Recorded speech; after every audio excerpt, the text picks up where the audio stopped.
دینی معلومات حاصل کرنے کے لیے ہمارا چینل پاسبانی ملت کو سبسکرائب کریں اور گھنٹی کے بٹن کو دبائیں۔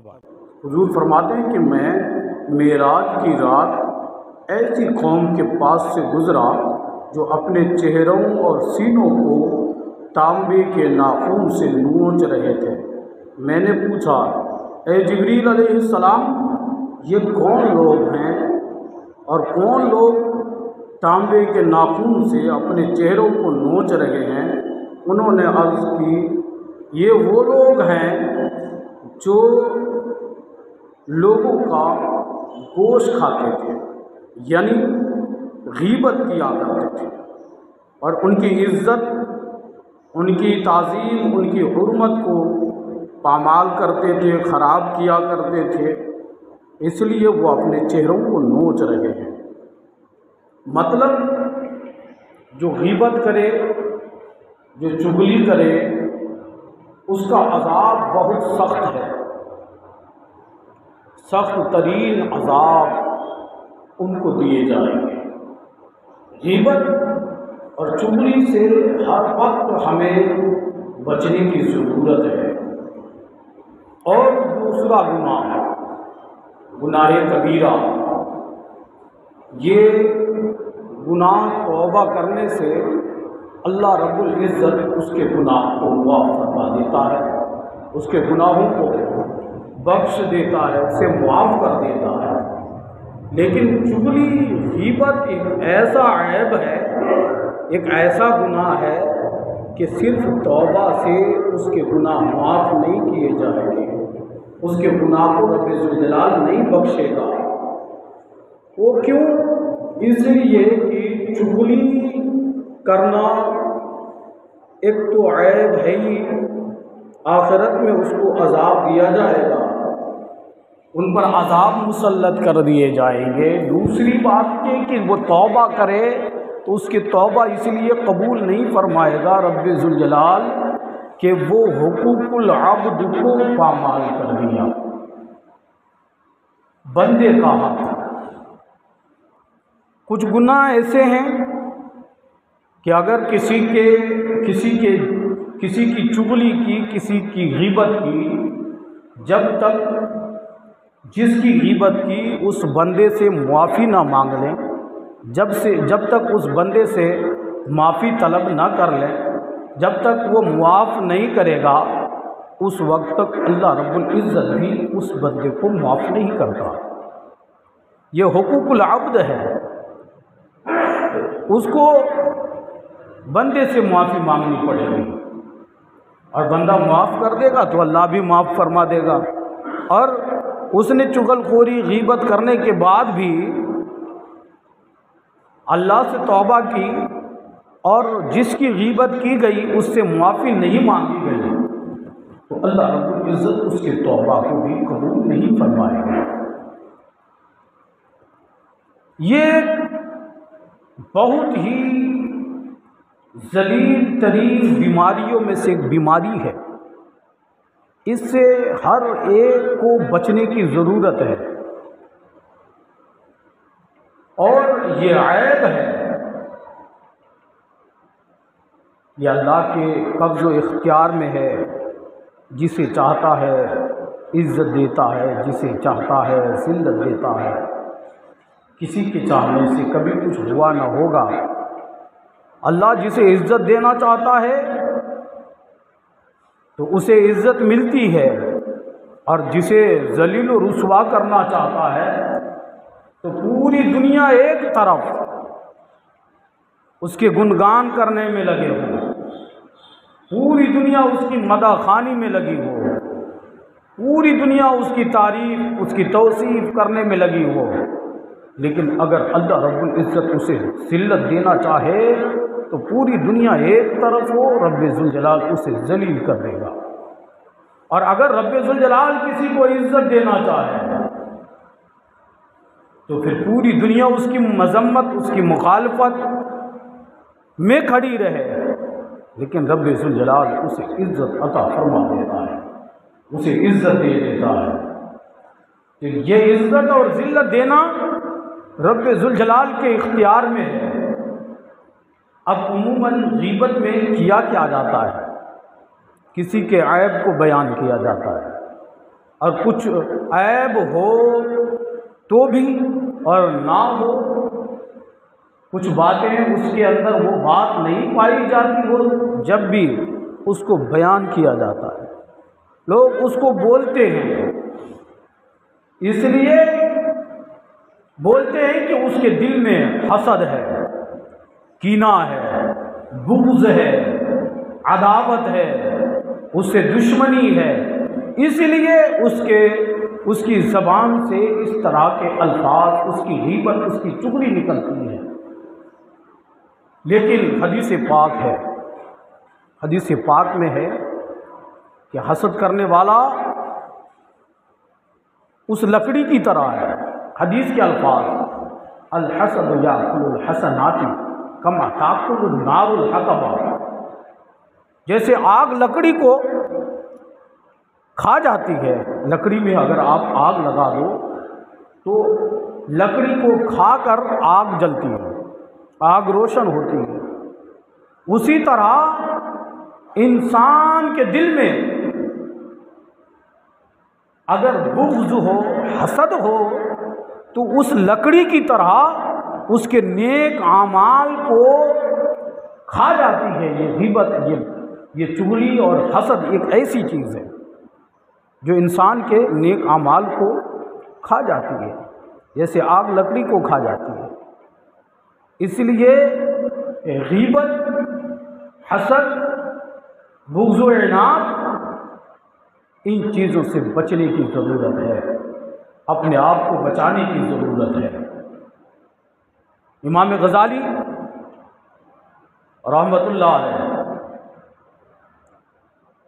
5ویں صدی کے بزرگ ہیں، وہ مکاشفۃ القلوب کے اندر بیان کرتے ہیں کہ جب انسان کسی چمڑے رنگنے والی جگہ سے، کمپنیوں کے پاس سے، عام آدمی اس راستے سے گزرے تو اس کی بدبو سے اس کی مشام، اس کی ناک تھک جاتی ہے، ادھر سے گزرنا ممکن نہیں ہوتا، وہ ادھر سے گزر نہیں پاتا، اور گزرتا بھی ہے تو بہت تیزی کے ساتھ اس جگہ سے وہ نکل جاتا ہے، جلدی سے وہاں سے گزر جاتا ہے۔ لیکن کچھ لوگ ایسے بھی ہیں کہ چمڑے کی ٹھیر پر، اس کمپنی میں چمڑے کے پاس بیٹھ کر کے کھانا کھا لیتا ہے، روٹی کھا لیتا ہے۔ کیوں؟ وہ بھی انسان ہے جو اس کے قریب سے گزر نہیں پا رہا تھا، اس کی قریب سے گزرنے کو اس کی ناک تھک جا رہی تھی، وہ عاجز تھا، پریشان تھا، لیکن وہ بھی تو انسان ہے کہ اس کمپنی میں، اس جگہ پر بیٹھ کر، اس بدبو کے پاس بیٹھ کر کے وہ کھانا کھا لیتا ہے، اسے احساس نہیں ہوتا، اسے تکلیف نہیں ہوتی، اسے کوئی فرق نہیں پڑتا۔ کیوں؟ اس لیے کہ وہ اس بدبو کے عادی بن گئے ہیں۔ جب کوئی کسی بدبو کی عادی بن جائے تو پھر اسے بدبو نہیں لگتی، اور اسی طرح غیبت ایک ایسی چیز ہے، ایک ایسی بدبو ہے کہ لوگ جب اس کے عادی بن جائیں تو لوگ غیبت کرنے کے بعد بھی اس کو احساس نہیں ہوتا کہ ہم نے غیبت کی ہے، ہم نے چغلی کی ہے، ہم نے حسد کیا ہے۔ ایک بھیانک بدبو ہے، اسی لیے ان سے بچنے کی ضرورت ہے، اس سے اجتناب کی ضرورت ہے، اس سے اپنے آپ کو بچانا چاہیے۔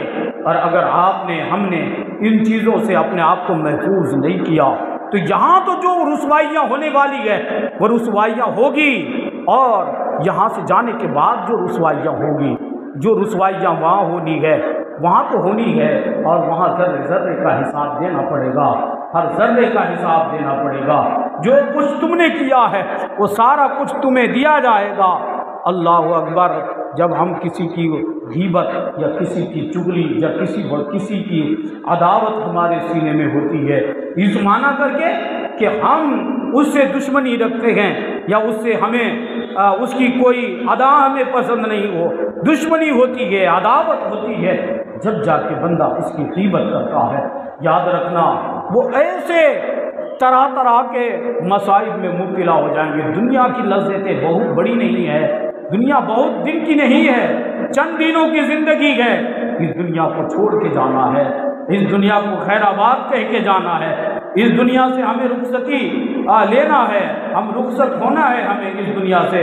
لیکن یاد رکھنا، دنیا کی تمام آرام، سکون، راحت جتنا یہاں کچھ میسر ہوا ہے وہ سارا کچھ میسر ہے یہاں، آرام کی زندگی ہے، سکون کی زندگی ہے۔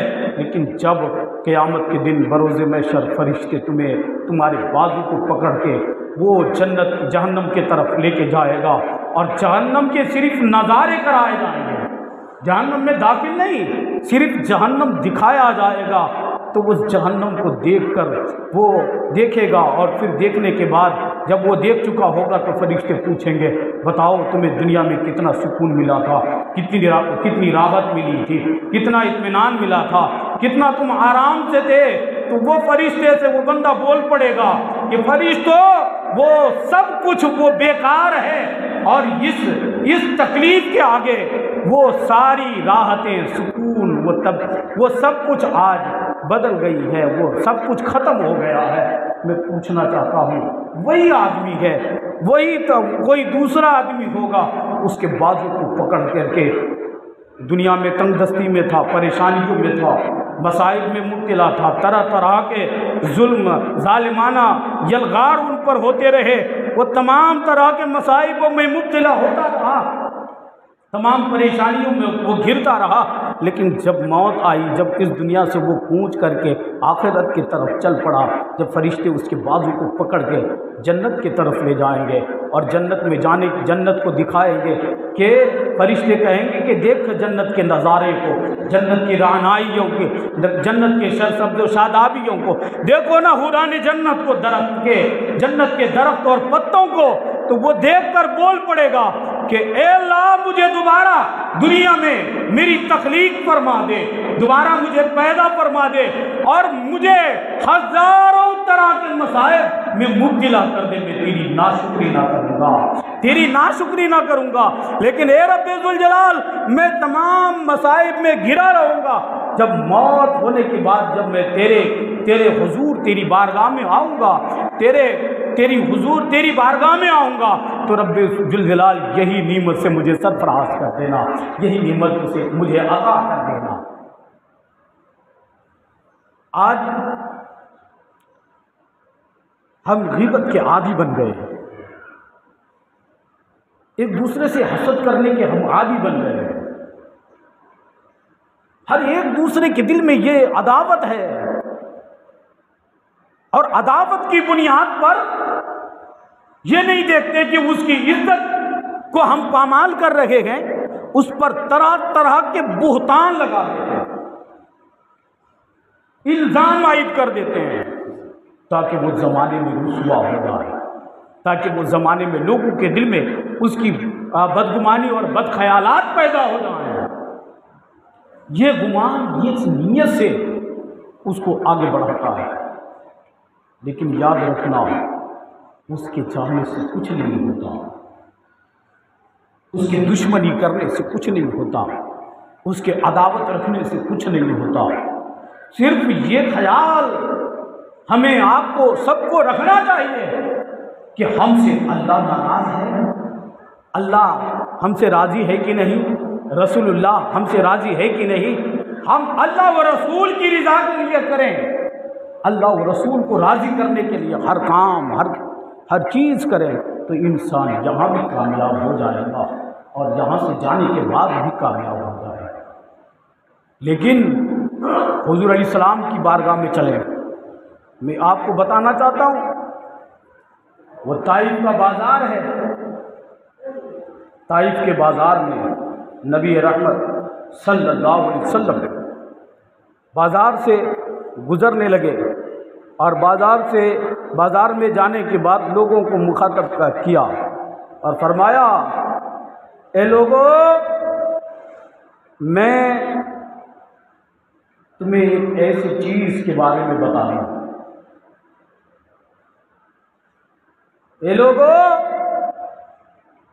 اللہ کے علاوہ کوئی معبود حقیقی نہیں، لوگوں اللہ کی عبادت کرو، اللہ کی بارگاہ میں سر و سجود ہو جاؤ۔ اتنی بات حضور علیہ الصلوۃ والتسلیم نے ان لوگوں سے کہی، بات حضور علیہ السلام نے جو کہی تھی وہ سچی تھی، حق تھی، اور اس میں کوئی طرح کی کمی کجی تو تھی نہیں۔ اور حضور علیہ السلام اپنے لیے نہیں کہی بلکہ لوگوں کو جہنم سے بچانے کے لیے کہی تھی۔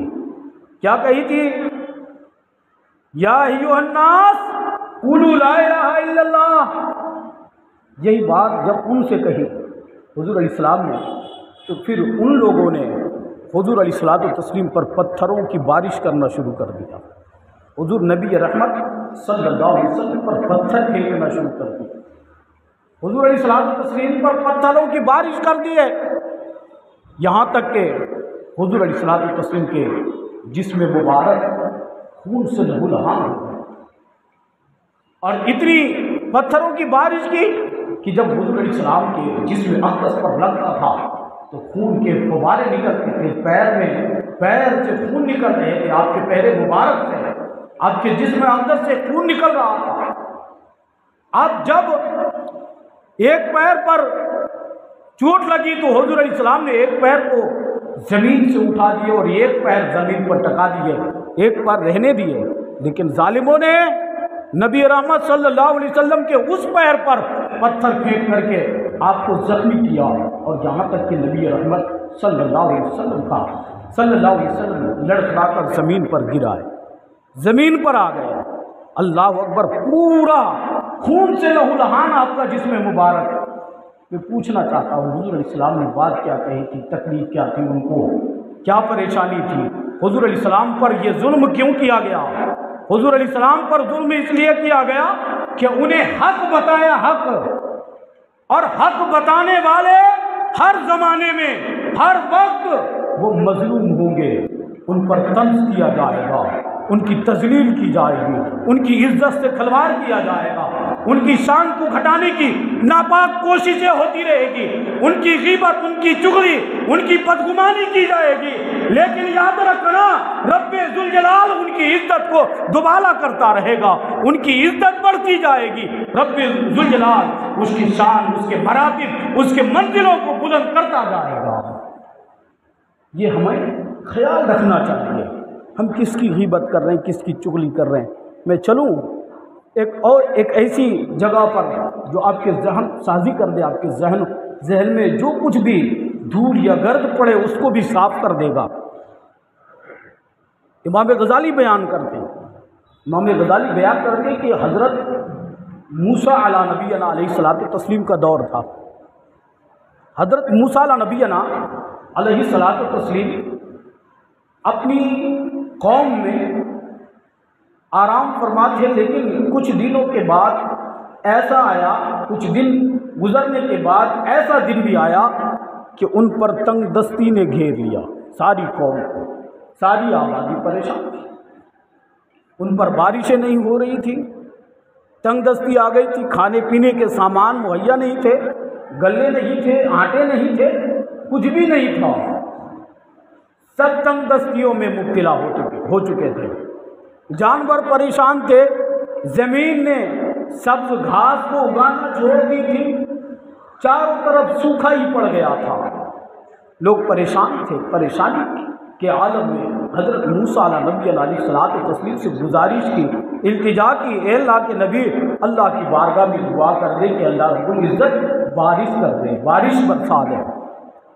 حضرت موسیٰ علیہ نبی علیہ الصلوۃ والتسلیم اور آپ کی قوم وہ سب جمع ہوئے، اور جمع ہو کر رب ذوالجلال کی بارگاہ میں دعا کی، مولا ہم پر بارش کی نعمتیں عطا کر، بارش برسا، دعائیں کرنے لگے، التجائیں کرنے لگے رب کے حضور، لیکن ان کی کوئی دعا مقبول نہیں ہوئی۔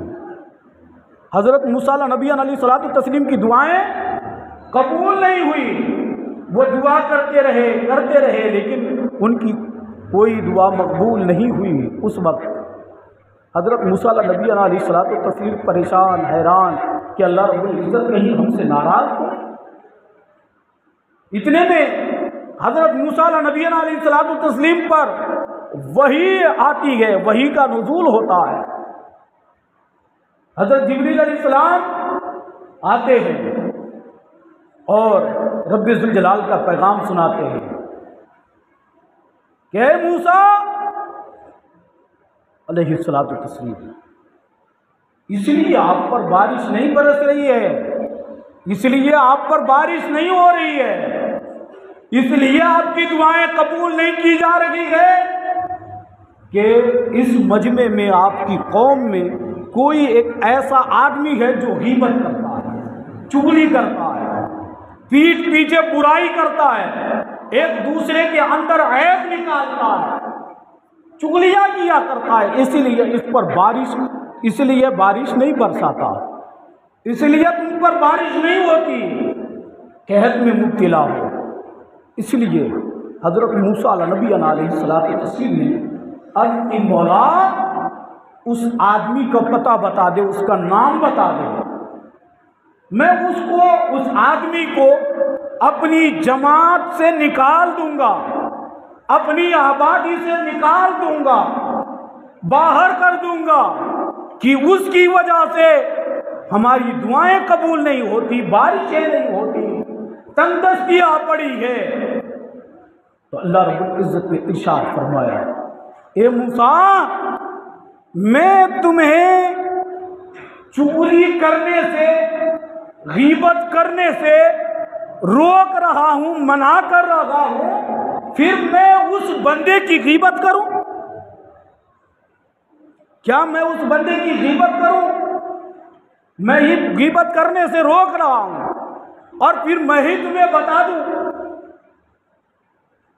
یہاں تک ہوا یہ کہ ساری قوم نے توبہ استغفار کی، رب ذوالجلال کی بارگاہ میں معافی مانگی، تو اللہ رب العزت نے بارش برسا دی اس پر۔ غیبت، یہ چغلی، کسی کے پیٹھ پیچھے عیب لگانا ایک ایسا جرم عظیم ہے کہ جس کے سبب اللہ رب العزت اس پر قحط نازل فرما دیتا ہے، تنگ دستی اس پر آ جاتی ہے، بے برکتی آ جاتی ہے، مصائب آ جاتی ہے، اس پر پریشانیاں آ جاتی ہے۔ سبب کیا ہے؟ سبب چغلی ہے، غیبت کرنا ہے، کسی پر بہتان لگانا ہے، عیب لگانا ہے۔ اس لیے کسی پر عیب مت لگاؤ، کسی کی چغلی مت کرو، کسی پر بہتان مت لگاؤ، اور بلا ضرورت، بلا عذر شرع کے کسی سے حسد مت کرو۔ اگر کسی سے دوستی رکھو تو اللہ کے لیے رکھو، اگر کسی سے دشمنی رکھو تو اللہ کے لیے رکھو، اس کے علاوہ یہ دشمنی رکھنا کسی سے یہ شبہ نہیں دیتا، یہ ضرورت نہیں ہے۔ اگر ہم کوئی بھی ایک کام کو سر انجام دیں گے تو وہ عذاب کے مستحق بن جائیں گے، اسی لیے ہمیں ان چیزوں سے توبہ کرنے کی ضرورت ہے۔ میں ایک بات حضرت انس ابن مالک رضی اللہ تعالیٰ عنہ کی بات بتانا چاہتا ہوں۔ حضرت انس بن مالک رضی اللہ تعالیٰ روایت کرتے ہیں کہ حضور نبی رحمت صلی اللہ علیہ وسلم ایک دن یہ اعلان کیے کہ روزہ رکھو۔ رمضان کا موسم نہیں تھا، رمضان کے ایام نہیں تھے، پھر بھی حضور علیہ السلام نے ارشاد فرمایا کہ روزہ رکھو، اور روزہ رکھ لو گے تو روزہ رکھنے کے بعد میرے بغیر اجازت کے روزہ افطار نہ کرنا، روزہ مت کھولنا، افطار نہ کرنا۔ یہ حضور علیہ السلام نے سب سکھے کہ ایسا مت کرنا، لیکن سارے لوگوں نے روزہ رکھا۔ جب سورج ڈوبنے لگا تو لوگ حضور کی بارگاہ میں آتے رہے، آ کر کہنے لگے یا رسول اللہ صلی اللہ علیہ وسلم، ہم نے روزہ رکھا ہے، مجھے اجازت دے دیں تو ہم روزہ افطار کر رہے ہیں۔ حضور علیہ السلام نے اجازت مرحمت فرمائی تو پھر اللہ کے رسول نے حکم فرمایا تو لوگ آئے اور افطار کرے. لوگ ایک کے بعد دیگر آتے رہے، اجازت لیتے رہے. حضور علیہ الصلوۃ والتسلیم اجازت مرحمت فرماتے رہے. لوگ گئے گھر کو افطار کیے، لیکن ان میں سے ایک ایسا آدمی آیا، آ کر کہنے لگا یا رسول اللہ علیہ السلام، ہمارے گھر میں 2 جوان عورت ہے اور ان لوگوں نے روزہ رکھا ہے. ہمارے گھر میں 2 جوان عورت ہے، ان لوگوں نے روزہ رکھا ہے، اس لیے کہ آپ نے حکم فرمایا ہے، روزہ رکھا ہے، اور وہ آپ کی بارگاہ میں آنے سے حیا کرتی ہے. آپ کی بارگاہ میں آنے کے لیے وہ راضی نہیں، شرماتی ہے، انہیں شرم آتی ہے، حیا آتی ہے، غیرت آتی ہے. اس لیے ہماری گھر کی وہ 2 جوان عورت نہیں آئی، اس کے بدلے میں آیا ہوں اجازت لینے کے لیے. یا رسول اللہ، آپ اجازت دے دیں تو ہمارے گھر کی 2 جوان عورت افطار کر لے. غور سے سننا، دونوں جوان عورت افطار کر لے.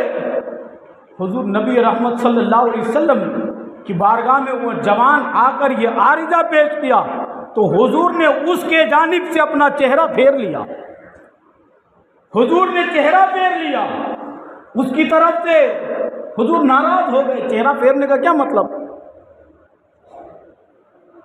پھر عرض کرنے لگے یا رسول اللہ، ہمارے گھر کی 2 جوان عورت نے روزہ رکھا ہے، میں اجازت لینے آیا ہوں، آپ اجازت مرحمت فرما دے تو ہمارے گھر کی دونوں جوان عورت افطار کر لے. پھر نبی رحمت نے اس کے جانب سے چہرہ پھیر لیا،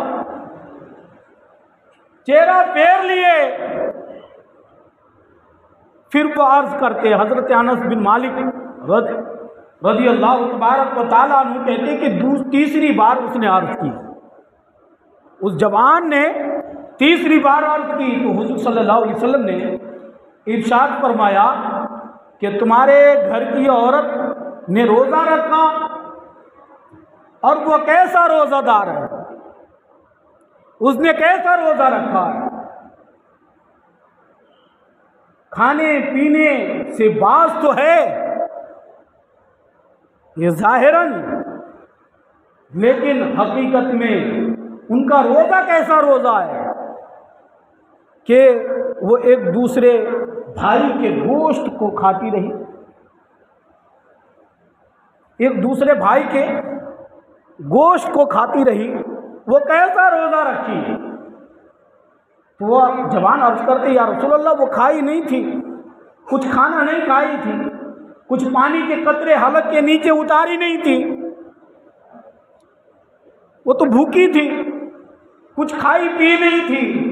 حضور نبی رحمت فرماتے ہیں وہ ظاہری طور پر تو کھائی پی نہیں تھی، کچھ کھانا حلق کے نیچے اتاری نہیں تھی، پانی کے چند قطرے حلق کے نیچے اتاری نہیں تھی، لیکن وہ ایک دوسرے کی غیبت کیا کرتی تھی، چغلی کیا کرتی تھی، ایک دوسرے پر بہتان لگایا کرتی تھی، دوسرے پر بہتان لگایا کرتی تھی. وہ مرے ہوئے بھائی کا گوشت کھاتی رہی. ان کا روزہ، ان کا بھوکا رہنا، ان کی عبادت وہ سب ضائع ہو جائیں گی، برباد ہو جائیں گی. سبب کیا ہے؟ غیبت ہے، چغلی ہے، کسی کے پیٹھ پیچھے عیب لگانا ہے، کسی پر بہتان لگانا ہے. یہ آسان مت سمجھو، کسی کی چغلی کرنا آسان نہیں ہے، کسی پر بہتان لگانا یہ آسان نہیں ہے، یہ بہت بڑا جرم عظیم ہے. یہ گناہ معاف نہیں ہوتا جب تک بندہ معاف نہیں کرے گا. پھر حضور نبی رحمت صلی اللہ علیہ وسلم ارشاد فرماتے ہیں کہ جاؤ اپنے گھر. وہ جوان اپنے گھر کو جاتے ہیں اور حضور علیہ السلام نے ارشاد فرمایا کہ جب تم اپنے گھر جاؤ تو ان کو بولنا کہ وہ کسی طرح بھی الٹی کرے، قے کرے، کسی کے ذریعے سے وہ الٹی کرے، قے کرے۔ وہ جوان گھر گیا اور اپنے گھر کی دونوں عورتوں کو بلایا۔ وہ گھر کی دونوں عورت سامنے آئی اور کہنے لگے کہ حضور صلی اللہ علیہ وسلم تم سے ناراض ہے۔ جب تمہارا ذکر کیا تو حضور نبی رحمت نے چہرہ پھیر لیا ہے، تم سے ناراض ہیں۔ کہنے لگے دونوں عورتوں سے کہ تم سے ناراض ہے، اور حضور نبی رحمت نے تم سے فرمایا ہے کہ تم کسی کے ذریعے سے بھی ہو انگلی ڈال کے حلق کے نیچے تم الٹی کرو یا کسی کے ذریعے سے بھی تم الٹی کرو۔ تو وہ دونوں عورت نے کوئی بھی ذرائع سے الٹی کی ہوگی، قے کی ہوگی، وہ انگلی ڈال کے ہو حلق کے نیچے یا کوئی اور ذرائع سے الٹی کی۔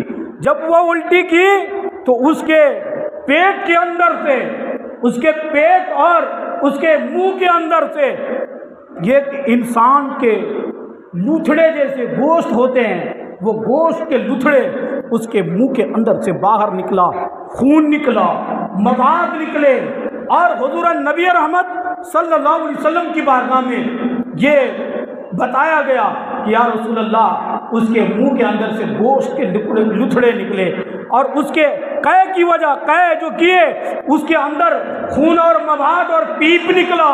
حضور نے فرمایا یہ پیپ، یہ گوشت کے لوتھڑے، یہ چیزیں اس کے پیٹ سے اس لیے نکلا کہ وہ ایک دوسرے کی غیبت کیا کرتی ہے، ایک دوسرے پر بہتان لگایا کرتی ہے، وہ ایک دوسرے پر الزام عائد کرتی ہے، اور جب وہ اسی حالت پہ مر جائے، کوئی بھی کسی کی غیبت کرتے ہوئے مر جائے اور قبر میں چلے جائے تو وہ سخت عذاب میں گر جاتے ہیں، وہ سخت عذاب میں مبتلا ہو جائیں گے۔ اس لیے کسی کی غیبت مت کرو، کسی کی چغلی مت کرو، کسی پر بہتان مت لگاؤ، کسی پر الزام مت لگاؤ۔ یہ دنیا کتنے دن کی ہے؟ چند دنوں کی ہے، اور جھوٹ، غیبت یا کسی پر بہتان لگا کر یا کسی سے عداوت، دشمنی اس دنیا کو کمانے کے لیے ہم نے کیا ہے۔ یہ دنیا کتنے دن کی ہے؟ کتنے دن اس دنیا میں رہو گے؟ میں آپ سے پوچھنا چاہتا ہوں، آدمی گھر کیوں بناتا ہے؟ مکانات کیوں بناتے ہیں؟ یہ گھر، یہ بلڈنگ، یہ بنگلہ، یہ عمارت، یہ حسد کر کے، بغض کر کے یہ سارا محل ہم نے تیار کر لیا۔ کیوں تیار کیا؟ کس لیے ہم یہ تیار کرتے ہیں؟ یہ مکان کیوں بناتے ہیں؟ آرام کی زندگی گزارنے کے لیے، سکون کی زندگی گزارنے کے لیے، راحت کی نیند لینے کے لیے، اطمینان کے لیے، اپنے آپ کو تسکین پہنچانے کے لیے، اپنے قلب و اذہان کو مزین کرنے کے لیے۔ اور ہم نے کیا سمجھا ہے؟ یہ گھر، یہ مکان سے ہم مکان اس لیے بناتے ہیں کہ جب دھوپ سے تھک ہار کر کے جب ہم اس گھر میں آئیں گے، اس مکان میں آئیں گے اور آرام کی بستر پر ہم لیٹیں گے، ہمیں نیند آئے گی، سکون ملے گا، اطمینان ملے گا، ہمارے جسم کو راحت پہنچے گی۔ کیوں؟ اس لیے راحت کے واسطے مکانات بنائے، راحت کے لیے تم نے گھر بنایا، مکان بنایا، بلڈنگ بنایا، یہ سارا کچھ تم نے جو کیا ہے اپنے آپ کو تسکین پہنچانے کے لیے۔ لیکن ایک دن ایسا بھی آتا ہے، ایک وقت ایسا بھی آتا ہے، ایک لمحے ایسے بھی آتے ہیں کہ وہ گھر سے نکال رہا ہے۔ گھر تو بنایا تھا رہنے کے لیے، مکان تو بنایا تھا رہنے کے لیے، لیکن اس گھر سے ایک دن ایسا آتا ہے جس کی ہمدردی کائنات میں اس کے برابر کوئی نہیں، اس کا پیار کائنات میں برابر نہیں، کوئی برابری نہیں کر سکتا۔ وہ تم کو گھر سے نکال رہی ہے۔ ماں ہے، ماں اپنی اولاد سے بڑی محبت کرتی ہے۔ وہ ماں کہتی ان کو جلدی کرو، نہلاؤ، کفن پہناؤ اور اس کو چھوڑ کے آؤ جلدی۔ کون نکال رہا ہے اس گھر سے تمہیں؟ ماں نکال رہی ہے، باپ نکال رہا ہے۔ کون باپ؟ ارے جو اپنی پیٹھ کو چلچلاتی ہوئی دھوپ میں اپنی پیٹھ کو جلا کر تجھے پرورش دی تھی، تجھے پالا تھا، وہ نکال رہا ہے۔ جلدی کرو، تاخیر مت کرو، جلدی سے نہلاؤ، کفن پہناؤ، چھوڑ کے آؤ ان کو قبرستان۔ نہیں کہتے؟ بولو غلط کہہ رہا ہوں؟ کہتے نہیں کہتے؟ کہتے نا کہ نکالو، جلدی کرو۔ کون نکال رہے؟ بھائی۔ ایک بھائی دوسرے بھائی کے معاون ہوتے ہیں، مددگار ہوتے ہیں۔ کوئی باہر والا آنکھیں دکھائے تو دوسرا بھائی آستین چڑھا کے کھڑا ہو جاتا ہے، تم نے میرے بھائی کو تم نے ایسی بات بولا، تمہیں پھوڑ ڈالوں گا میں۔ بولتے کہ نہیں بولتے؟ کہتے کہ نہیں کہتے؟ وہ بھائی نکال رہا ہے، ماں نکال رہی ہے، وہ دوست واحد ماں گھر بنایا تھا رہنے کے لیے، سکون سے اس گھر میں رہ نہیں پا رہے، اس گھر سے نکال دیے جا رہے ہیں، نکال دیے جا رہے ہیں۔ محلے والے، رشتہ دار، عزیز و اقارب، گرد و نواح میں بسنے والے لوگ تمہیں لے کر پہنچا دیں گے اس جگہ جس جگہ تمہیں رہنا ہے۔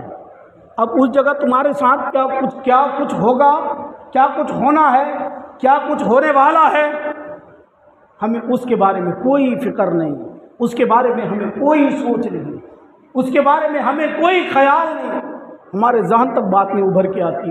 ہم یہ سوچ بھی نہیں سکتے کہ ہمیں کیا ہونے والا ہے، کیا کچھ ہوگا۔